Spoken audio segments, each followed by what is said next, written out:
Episode 49 और क्या हालचाल सब बढ़िया। तो बिना किसी देरी के शुरू करते हैं। तो पिछले एपिसोड में आपने देखा था कि जो हमारी कालीन है ना वो धीरे धीरे उस ब्लड को सोखकर पावरफुल हो रही थी। साथ ही साथ उसका जो 9 कलर का पाइथन था ना उसमें भी अब 10 कलर देखे जा सकते थे, भले ही थोड़े थोड़े देखे जा सकते थे। और अब आगे अब सीन शिफ्ट होता है और हमें फिर कालीन है ना जिस जगह पर उसी जगह का बाहर का सीन बताया जाता है, जहाँ पर जो जाओ ली थी ना वो जुआन लिन फैमिली के जो 8 से 10 बंदे थे ना सिर्फ किंग को छोड़कर, किंग जुआन लिन को छोड़कर सभी से फाइट कर रही होती है। और तो और जो 10 ही बंदे थे ना जुआन लिन फैमिली के जाओ ली को हरा देते हैं। अब जैसे ही जाओ ली हारती है ना तो यहाँ पर किंग जुआन लिन चलती हैं तो जाओ ली से पूछने लगते हैं कि मुझे बताओ कि इस महल के अंदर कैसे जाया जाता है। लेकिन जाओ ली चलती है तो इन्हें कुछ भी नहीं बताती, उल्टा एक मैसेज भेज देती है कहीं पर। अब इतने में सीन शिफ्ट होता है और पर हमें जो महल था ना उससे बहुत दूर का सीन बताया जाता है, जहाँ पर जो एल्डर सीफू ब्लू स्नेक और व्हाइट स्नेक के साथ नूडोंग के साथ जा रहे थे ना, एल्डर सीफू को कुछ महसूस होता है और वो तुरंत नूडोंग की ओर देखकर कहने लगते हैं कि नूडोंग ये तुमने क्या किया। नूडोंग को भी शायद समझ में आ जाता है कि एल्डर सीफू को शायद अब पता चल चुका है कि उस महल पर किसी ने हमला कर दिया है। नूडोंग चलता है तो यहाँ पर कहने लगता है कि एल्डर सीफू गुस्सा ना होइए, मुझे किंग जुआन लिन ने वादा किया है कि अगर मैं वो 9 कलर वाली स्नेक उसे सौंप देता हूँ तो वो मुझे या फिर हमारी स्नेक ट्राइब को एक अच्छी सी जगह देगा रहने के लिए। लेकिन एल्डर नूडोंग चलते हैं तो मतलब की एल्डर सीफू चलते हैं तो नूडोंग पर गुस्सा हो जाते हैं कि कब बकवास है। लेकिन अब नूडोंग चलता है तो मुस्कुराता है और यहाँ से एक पोर्टल ओपन कर भाग जाता है। हालांकि भागने से पहले जो एल्डर सीफू थे ना वो नूडोंग को धमकी देते हैं कि अगर मैं बच गया और सब कुछ ठीक रहा ना तो तुम्हें सजा के तौर पर वहाँ पर डाल दिया जाएगा, जहाँ पर तुम हजारों सालों के लिए सिर्फ दर्द का अनुभव करोगे। लेकिन नूडोंग चलता है तो एल्डर सीफू की बातों को नजरअंदाज कर यहाँ से गायब हो जाता है। अब एल्डर सीफू चलते हैं तो तेजी से उसी महल की ओर वापस आने लगते हैं जिस महल की वो रखवाली करते हैं। अब इतने में हमें जाओ ली को बताया जाता है जिसे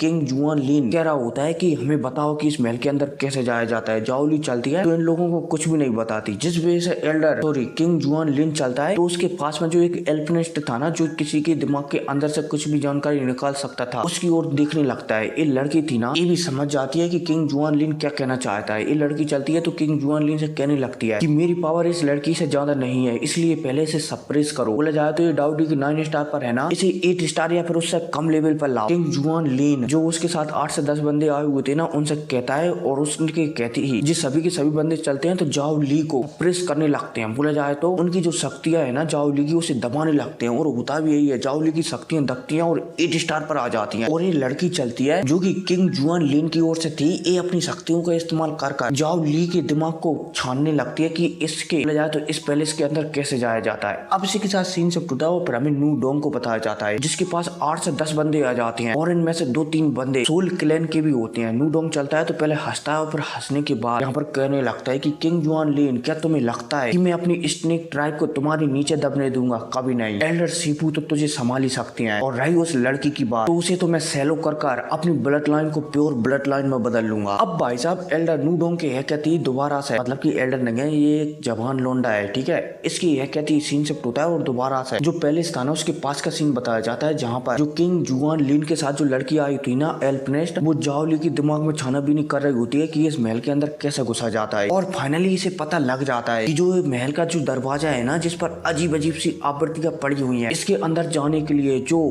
क्लैन के 9 फैक्ट है ना उनमें से 7 लीडरों की पावर तो लगेगी ही लगेगी। जब 7 लीडर अपनी पावर को मिलाकर इस अटैक पर बोला जाए तो इस दरवाजे को खोलेंगे ना तो ये दरवाजा खुल जाएगा। अब जब ये लड़की ये कहती है ना तो किंग जुआन हैरान हो जाता है कि भला वो अब 7 लीडरों को यहाँ पर कैसे पकड़ कर लाएगा। लेकिन फिर किंग जुआन चलता है तो कुछ अपने मेथड का उपयोग करने लगता है। वो सभी से कहता है जो भी उसके साथ आए हुए थे ना सभी के सभी बंदे अपनी पावर को मिलाओ और इस गेट पर हमला करो। अब जब किंग जुआन ली ने कहता है ना तो अभी तक जाओ ली को जो सारे बंदे सप्रेस कर रहे थे ना उसे वो नजरअंदाज कर देते हैं। जाओ ली चलती है तो यहाँ से भाग जाती है, मतलब कि दूर हो जाती है। और यहाँ पर जुआन लिन फैमिली के जितने भी बंदे चलते हैं तो इस गेट को तोड़ने लगते हैं। अब इतने में हमें इस महल की रक्षा करने वाले एल्डर सीफू और उनके साथ जो 2 लड़की थी ना ब्लू स्नेक और व्हाइट स्नेक उनको बताया जाता है। ये दोनों लड़कियां चलती हैं तो मैसेज अपनी सारी स्नेक ट्राइब में भेज देती हैं, जिस वजह से सारी स्नेक ट्राइब गुस्सा हो जाती है कि ये ह्यूमन हमारे स्नेक टेम्पल पर हमला करने के लिए यहाँ तक आ गए। ऐसा लगता है कि ये ह्यूमन सच में मरना चाहते हैं। अब इतने में हमें एल्डर सीफू को बताया जाता है जो कि वहाँ पर आ चुके हैं जहाँ पर उनका टेम्पल है। अब जैसे एल्डर सीफू यहाँ पर आते हैं ना तो वो जो किंग जुआन लिंग था ना और वहाँ के लोगों को देखने लगते हैं जो कि सारे पावरफुल अटैक बनाकर उस सामने जो भी महल का दरवाजा था ना उस पर कर रहे होते हैं। अब जब एल्डर सीफू इन सभी को ऐसा करते हुए देखते हैं ना तो वो बहुत ही ज्यादा गुस्सा हो जाते हैं। लेकिन जो जुआन लिन फैमिली के बंदों ने जो अटैक बनाया था ना, वो जाकर सीधा इस दरवाजे से लगता है और ये दरवाजा पूरी तरह से हिल जाता है। अब भाई साहब जैसे ये दरवाजा हिलता है ना, तो इस दरवाजे पर रंग बिरंगी सांप की इमेज बनी हुई थी। ये इमेज चलती है तो ये भी हिलने लगती है। अब इतने में इस दरवाजे से ये इमेज निकलती है और एक बहुत बड़ी स्नेक का रूप ले लेती है, जो कि 7 कलर का होता है और लगभग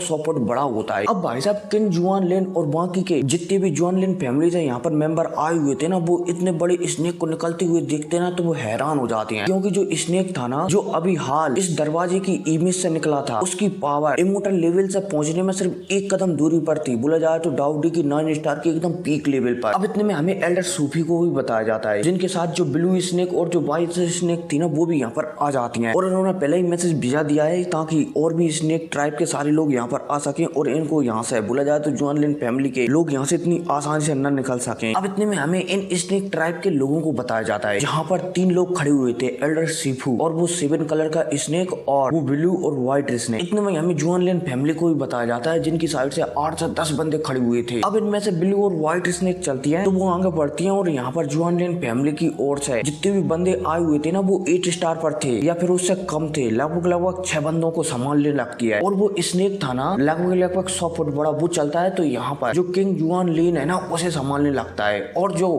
किंग जुआन लिन को नहीं, किंग टियान को संभालने लगता है। और जो एल्डर सूफी थे ना, वो किंग टियान लिन को संभालने लगते हैं। हालांकि जो स्नेक था ना, किंग जुआन लिन से लड़ने के लिए 2 बंदों को और लाया था और वो इस स्नेक से लड़ने लगता है। अब इनके बीच आपस में लगे तेरी फाइट होने लगती है। इतने में हमें ब्लू स्नेक और व्हाइट स्नेक को बताया जाता है, जो कि एक साथ 6 बंदों से मिलकर फाइट कर रही थी। हालांकि जो ब्लू स्नेक और व्हाइट स्नेक थी ना, वो बहुत ही ज्यादा पावरफुल थी और वो डाउडी के 9 स्टार के जो चेंजिंग लेवल होते हैं ना, 5 स्टार उस पर थी। फिर भी वो महसूस कर रही थी कि जो सामने 6-7 बंदे हैं ना, उन्हें वो नहीं संभाल पा रही है। इतने में यहाँ पर जो व्हाइट स्नेक और ब्लू स्नेक थी ना, उसे महसूस हो जाता है कि जो जुआन लिन फैमिली की ओर से जो यहाँ पर एल्पिनिस्ट आई हुई है ना, वो शायद इन 6 बंदों की पावर को आपस में मिला रही है और ये 6 बंदे अपनी पावर को एक कर मुझसे लड़ रहे हैं, क्योंकि जो जुआन लिन फैमिली की एल्पिनिस्ट थी ना, वो एक जगह पर बैठकर ये सब काम कर रही थी। इसलिए ब्लू स्नेक और व्हाइट स्नेक को इस बारे में पता लग गया था। और यहीं दूसरी साइड जो किंग टियान है ना, उसे एल्डर सूफू लगे तेरी लड़ रहे होते हैं और जो किंग जुआन लिन है ना, उससे वो इसने लड़ रहा होता है। हालांकि किंग जुआन लिन की मदद करने के लिए 2-3 बंदे और आए हुए थे, लेकिन वो इसने इन तीनों पर भारी पड़ रहा था। इतने में यहाँ से 2-3 किलोमीटर दूर हमारे जान को बताया जाता है। अब पता नहीं 2-3 किलोमीटर दूर है या फिर कितने किलोमीटर, लेकिन हमारे जान को बताया जाता है, जो कि एक दिशा में महसूस कर लेता है कि शायद उस दिशा में बहुत ही ज्यादा पावरफुल लड़ाइयां हो रही हैं। अब जैसे ही जान का ग्रुप महसूस करता है ना, तो टांग और हमारा जान चलते हैं तो उसी दिशा में आगे बढ़ने लगते हैं अपने ग्रुप को लेकर। वैसे तो ये दूसरी दिशा में जा रहे थे, इस रेगिस्तान के और भी गहरे हिस्सों में किसी चीज को लाने के लिए, लेकिन ये उसी दिशा में बढ़ने लगते हैं जिस दिशा में वो महल है। अब इसी के साथ सीन शिफ्ट होता है और पर हमें एल्डर जू दाऊ और 2-3 बंदों को और बताया जाता है, जो कि एल्डर जू दाऊ को भी छुपते हुए देख रहे होते हैं। एल्डर जू दाऊ चलते हैं तो वो सामने जो लड़ाई चल रही थी ना, उसे देख रहे होती है और जो एल्डर जू दाऊ को पीछा करते करते जो 3 सोल क्लैन के बंदे थे ना, वो भी देख रहे होते हैं इस लड़ाई को और एल्डर जू दाऊ को भी देख रहे होते हैं। यहाँ पर जो बंदा था ना, लियो कुआन सोल क्लैन की ओर से, वो बहुत ही ज्यादा खुश हो रहा होता है कि ऐसा लगता है कि आज तो हमारे मोजा ही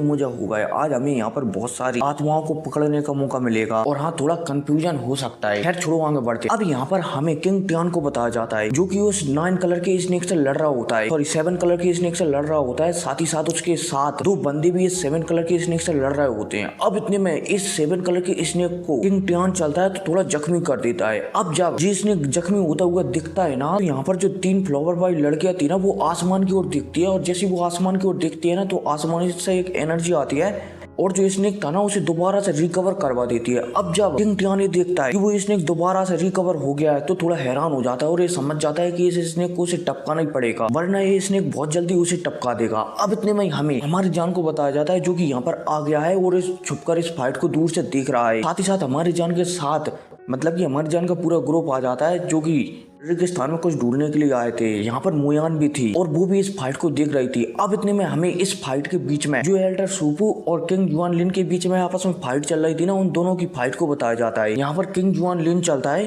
तो उसके शरीर से एक रेड कलर की एनर्जी निकलने लगती है, बोला जाए तो फ्लेम निकलने लगती है। अब भाई साहब जैसे ये रेड कलर की फ्लेम निकलती है ना, तो हमारे जान को बताया जाता है जिसके शरीर में कुछ अजीब अजीब से हरकत होने लगी। हमारे जान समझ जाता है कि जो किंग जुआन लिन जो भी मतलब कि जिस भी हेवनली फ्लेम का या फिर फ्लेम का उपयोग कर रहा है ना, वो बहुत ही ज्यादा खास है। इतने में मोयान को भी बताया जाता है जो कि किंग जुआन लिन के शरीर से इस हेवनली फ्लेम बोला जाए तो इस फ्लेम को देखकर थोड़ी हैरान हो जाती है और कहने लगती है कि ये तो मेरी भाई की फ्लेम है, क्या इसने मेरे भाई को सोलो कर लिया है। मुयान चलती है तो आगे बढ़ने ही वाली होती है किंग जुआन लिन के सामने खड़े होने के लिए, इतने में हमारे जान चलता है तो उसे रोक लेता है कि क्या कर रही हो तुम। हालांकि जान मुयान की जो भी सच्चाई थी ना कि मुयान के अंदर एक हेवनली फ्लेम है उसके बारे में पहचान जगाया था। मुयान भी यहाँ पर चलती है तो जान को बताने लगती है कि किंग जुआन लिन जो जिस फ्लेम का उपयोग कर रहा है ना वो मेरे भाई की फ्लेम है, शायद इसने मेरे भाई को मारकर वो फ्लेम छीन ली है। हमारे जान चलता है तो मुयान को समझाने लगता है कि देखो किंग जुआन लिन जो भी फ्लेम का उपयोग कर रहा है ना वो पूरी तरह से एक होली फ्लेम नहीं है, और तुमने कहा था कि तुम्हारे पास मतलब कि तुम्हारे भाई के पास एक होली फ्लेम है, तो मुझे लगता है कि अभी भी किंग जुआन लिन ने तुम्हारे भाई को नहीं मारा है। अब भाई साहब जान की ऐसी बातें सुनकर मुयान थोड़ी बहुत शांत हो जाती है और इसी शांति के साथ ये एपिसोड खत्म हो जाता है। तो मिलते हैं अगली वीडियो में, टेक केयर।